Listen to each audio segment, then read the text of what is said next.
Hey, gals and guys, this is Christopher Mosier from MyMediaHelper.com, and I managed to watch 5 more independent superhero movies this week, and I'm going to show you what I think, or tell you what I think, and show you what I think. They weren't all terrible. Actually, 3 of them were kind of okay. The other 2, not so okay.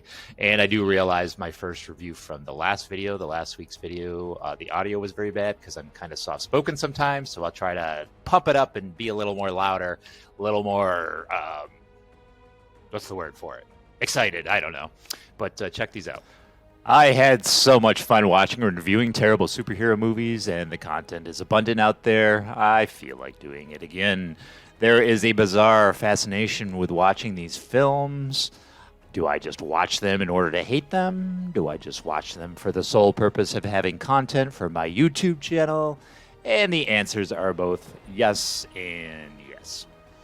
In the past few months, there are 2 YouTube channels I've been watching religiously, Red Letter Media, and specifically their Best of the Worst, and Fanboy Flicks, hosted by Mark Rousler. Sorry, Mark. Their content, in essence, is reviewing bad movies B through Z. What was missing for me as a reviewer is that neither of them ever reviewed superhero movies, the genre, or rarely did. These are the type of bad films I wanted to know about. I figured if neither of these great channels were covering the genre, there was plenty of material for someone to cover it. Why not my media helper? I always seem to have time on my hands, and I'm always trying to figure out how to fill it in somewhat productively. There are only so many SharePoint or WordPress tutorial videos I can do without burnout. Let's also face this very real reality. There are way more terrible movies out there in the stratosphere than there are good ones. Especially in this day and age where anyone can make a high-definition picture with their iPhone, edit the footage with some downloadable app, push it off on Vudu or Tubi for a free stream of their wonderful shit. Scripts and plots and stylist execution be damned. Here are just some of the websites and channels where you can stream the marvelous super catastrophes, bask in the glory of their terribleness. And that, gals and guys, bring us to why I started reviewing these type of movies. The links to these movies you can stream for free are listed in the description. And please feel free to comment your thoughts below. This time out, I thought I would focus on 5 blatant ripoffs of Marvel movies. I saved these for one big video batch. I went into these films with -0 expectations. This may surprise you, and this surprised me. The following movies I'm about to present to you aren't really all that bad. I mean, I actually had a good time watching most of them. All right, there's 3 good ones and 2 really shitty ones. I had to rename this video from terrible Marvel movie ripoffs to not so terrible Marvel movie ripoffs. Now, I don't want to curve expectations with actually giving 3 of these a pretty good review. They're still kind of bad, but in an amazingly watchable way. Just think of these films as part of the Marvel multiverse of mediocrity. We'll call it Marvel Universe of Ho-Hum. So let's explore. The Amazing Bulk 2012. Government research scientist Henry Hank Howard has been commissioned by General Darwin to develop a serum that will increase the user's strength and longevity. Howard wishes to marry Darwin's daughter Hannah, but Darwin blackmails him, saying he cannot marry her until he gets results from the serum test. That night, he goes on a date with Hannah to a carnival. They then take the subway, wherein a mugger approaches them at gunpoint and steals Howard's wallet and the ring he plans to propose to Hannah with. Not wanting to lose the ring, Howard attempts to fight the mugger and loses.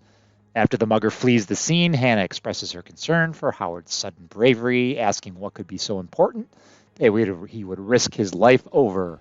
In order to hide the intended proposal, Howard lies, saying the mugger took a flash drive containing secret files about the serum. In an effort to prove that his serum is effective, Howard injects himself with it, turning him into a giant purple humanoid. The Bulk. Director Louis Schönbrunn was researching stock computer-generated imagery for the production of a low-budget horror mockbuster of Spider-Man starring a female protagonist. When discussing with a producer the idea of making a comic book film featuring large amounts of green screen, he instead decided to create a parody of the character the Hulk. Schönbrunn stated that he never initially intended to make a bad film, but retroactively considered the film a parody. Many of the characters have blatant parallels with Marvel Comics characters associated with the Hulk mythos, Henry Howard with Bruce Banner, General Darwin with General Ross, and the Bulk with the Hulk.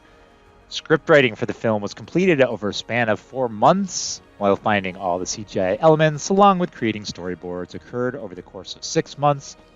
All of the film's settings and transitions, as well as much of its imagery, are stock graphics, and backgrounds are taken from numerous websites, including eBay, Digital Juice, INC, and Turbo Squid. The film was financed by director Sean Brunn himself. Shooting the film, which cost about $6,000, took place over a period of 5 days. The entire film was shot on a green screen stage in California. Audio mixing cost $3,000, color correction cost $1,000, and another $4,000 went towards CGI software and the film's composer, among other elements.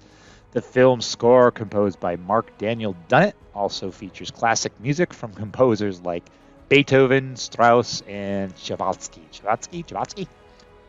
The film was originally released on DVD on April 17th of 2012 by Tomcat Films. The film went out of print, but was subsequently rediscovered, repackaged, and released on DVD and digital platforms worldwide by independent label Wild Eye Releasing on May 19th of 2015. Felix Vasquez Jr. of Cinematic Craze summed up the film beautifully by berating the movie's effects and designs, remarking that the filmmakers may well have whipped together a movie out of Windows 95 clip art, Microsoft Paint, and an old HD camera someone owned, and a lot of green screens in under a week at the director's loft somewhere in California. And there lies the problems and the charm of this movie. I can't even call it a terrible movie, as I was thoroughly entertained by its badness. It doesn't make any sense. Okay, look, the city's flying. We're fighting an army of robots. And I have a bow and arrow. None of this makes sense. IMDb credits this film as two people coming up with the story. Keith Schaffner and Jeremiah Campbell pulled their collective brain cells to come up with this intricately plotted and magnificently coordinated story. I joke. A 5-year-old could have come up with this plot. Sorry, guys. It just amazes me that it took two people to combine efforts to think of this thing. May I mention the actress playing the main chick is dreamy. I think you pronounce her name Siobhan Castle? Siobhan, if you're out there, my love. I am single. I am so single I barely acknowledge myself. Siobhan, my love, you're dreamy. Call me. Siobhan has had some bit parts in some fairly well-known television shows, and did I mention she is hot as fuck? And is my level of creepy a bit too much? Bask in every digital asset and all the running in place in front of a green screen, a chalk line that didn't fit around the dead body, stale acting, terrible CGI, worse script. It's awesome. It's a contradiction of a film. Check out just a bit of this greatness. 2018, The Punished, Wolfgang, a professional mercenary for hire, is thrust into the middle of a local dispute when hired by a wealthy benefactor. But when he develops a friendship with a young orphan and a local tour guide, he is torn between his loyalty to violence for money and righting wrongs in the name of innocence. This wasn't the movie I expected it to be. It stars almost Arnold Schwarzenegger, who sounds just like the Austrian Once Upon a Megastar. The main character of the movie is played by actor Robert Amsler, and I guess that wasn't a fake accent he was sporting. He's also from Austria.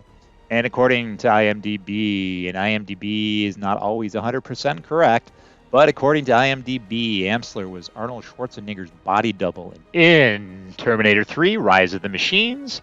And according to his official website at robertamsler.com, he verifies this information as biography. He also has a Hotmail email address. You may want to change that. It's not 2002 anymore. The movie, it was actually pretty good. It lagged during the water sports moments. They must have spent a big deal of the budget renting the water vehicles as they spotlighted them for several minutes. The setup for the ending was perfect. I really hope they decide to do a sequel to this. It had more vision and was far more interesting than any of the Marvel Punisher movies.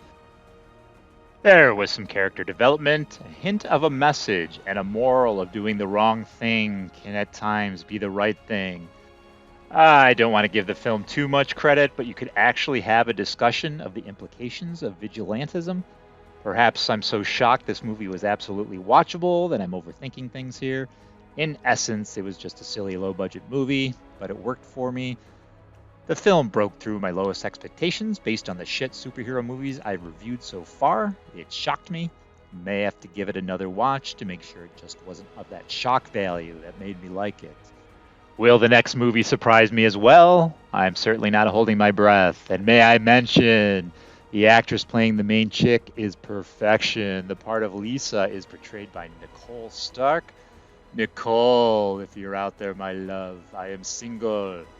I am so single I shadow dance with myself to the village people. Nicole, my love, your royal hotness, call me. Nicole has had a nice stint in independent films, nothing I've ever heard of, and did I mention she is hot as fuck, and my level of creepiness reigns supreme. But make sure you check this free stream out currently on Vudu. Guardians is a 2017 Russian superhero film directed by Russian-Armenian filmmaker Sarek Andreasyan. I'm not really sure how to pronounce that. The film tells the story of a team of Soviet superheroes created during the Cold War. The team includes representatives of the different nationalities of the USSR. Each of the protagonist's superpowers reflects the strength and traditions of the people of the USSR. Guardians were met with strong negative critical reception in Russian media, with many considering it to be one of the worst films ever made. It debuted atop the Russian box office, however, its gross quickly dropped, and Guardians are believed to be a box office bomb. The film was released in the United States with an English dub by Shout Factory on December 5th of 2017. This isn't a terrible movie. It's very dark, and if I was to make a comparison to an American superhero film, it would be the X-Men. Initially, long before the premiere of the original film, and in case of success, a sequel was announced in which was supposed to add another superhero from China. Prior to this, the release date of the second part has not yet been announced. Later, Guardians 2 has been approved with Turbo Films, the Chinese distributor of the first film, as a co-production company. It will reportedly be partially shot in China and have some Chinese characters. After the critical and commercial failure and declaration of bankruptcy by Enjoy Movies, director Andreasyan said that he was discussing the sequel with the team and they were thinking about which of the superheroes to kill. However, the film will also be filmed in conjunction with the Big Cinema, also founded by the brothers Andreasyans. On December 20th, 2020, in an interview with Bubble Comics, Sarek was asked why Guardians 2 never came out, and the latter explained that Deadpool 2 was to blame for everything, and I'm not really sure where that logic stemmed from, or if it was even ever said. I mean, it is Wikipedia after all. May I mention the actress playing the main chick is what wet dreams are made of. The part of Senya is portrayed by Alina Lenina. Alina, if you're out there, my sweet, I am single. I am so single, a personal pan pizza lasts me 3 days. Alina, my love, you're uber-duber babylicious. Call me. Alina was born in Shverlanskaya. I have no clue. Wherever the fuck that is. I'll probably need to book a flight. She's been in a lot of stuff according to her IMDb page, but it's all Russian to me. Has had a nice stint in independent films. And did I mention she has the body of a goddess? And my level of creepiness continues to climb. Sverdlovsk is a federal subject of Russia located in the Ural Federal District. Its administrative center is the city of Yekaterinburg, formerly known as Sverdlovsk. It's also the home of the Church of Blood, and I'm not sure if they mean the Church of Blood or if the Titans currently know of its location. And if you get this reference, you have delved too far into superhero lore. I will give you the name of my counselor. The Guardians is not a half-bad movie. The visuals and fight choreography are spot on. Lots of eye candy to be had. The plot is generic. I certainly wouldn't call it the worst movie of all time. I would leave that title to the almighty Thor, to what we will discuss further in this video, and I do apologize for my pronunciation in this plot summary.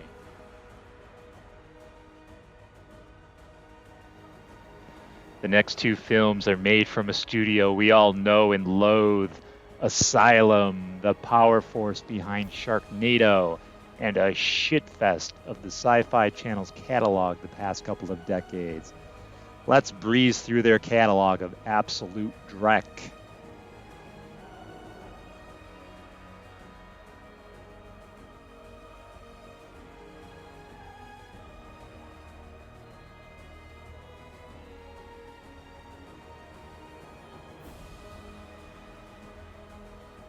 I fear the first 3 films were a lucky accident, but let us not be hasty. These films deserve a fair shake.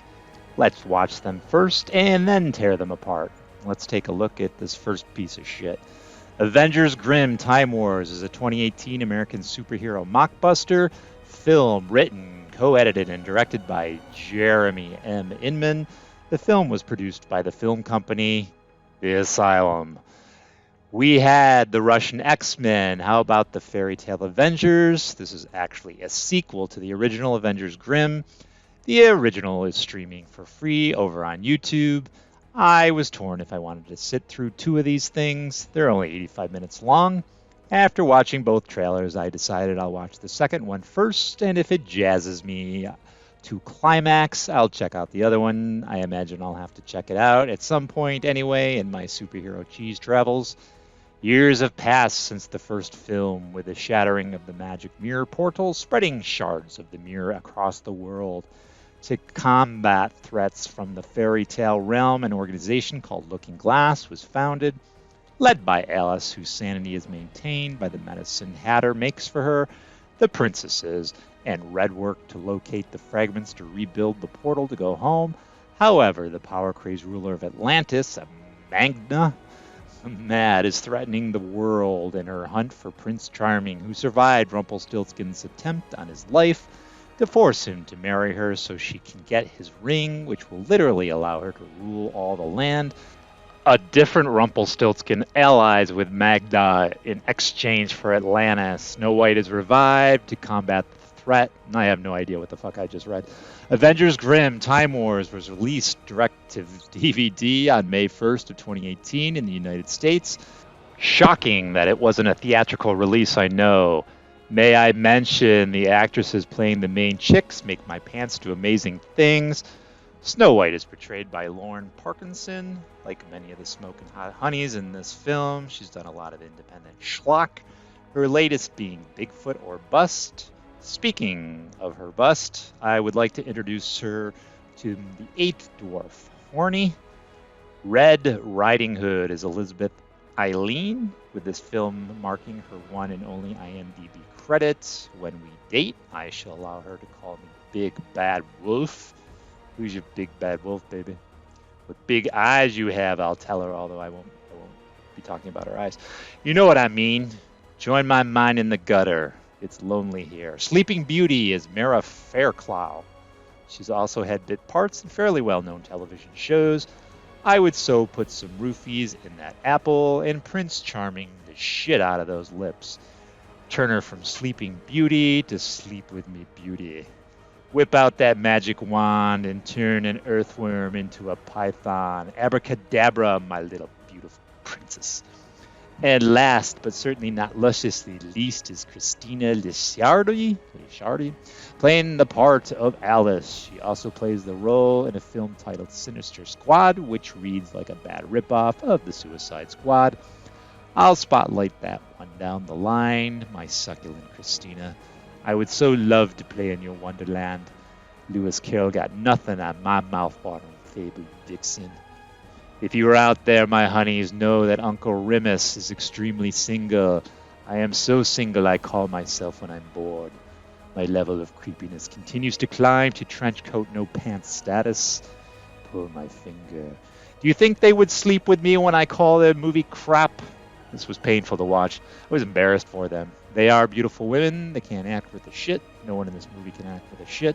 I'm sure the suck-ass dialogue and cringe-awful script didn't do them any favors. I shouldn't have expected any less when I saw this was an Asylum production. Perhaps 10-year-old girls will get something out of this movie. There is zero entertainment value in this movie. I can't comprehend how this crap is made, and I can't comprehend who would want to attach their name to it. Is being an actress that damn important? If I wanted to be a chef, I wouldn't go to work for fucking McDonald's. Not that there's anything wrong with working for McDonald's. At least they produce something worthwhile. That's more than I can say for this McShit McPatty pretended to be a McMovie. It McSucked my McBalls. The only Time War involved in Avengers Grimm Time Wars is me fighting the fact I spent my time watching it. I want that time, and I'm sure as shit will fight for it. You owe me 90 minutes, Asylum. Let the war begin.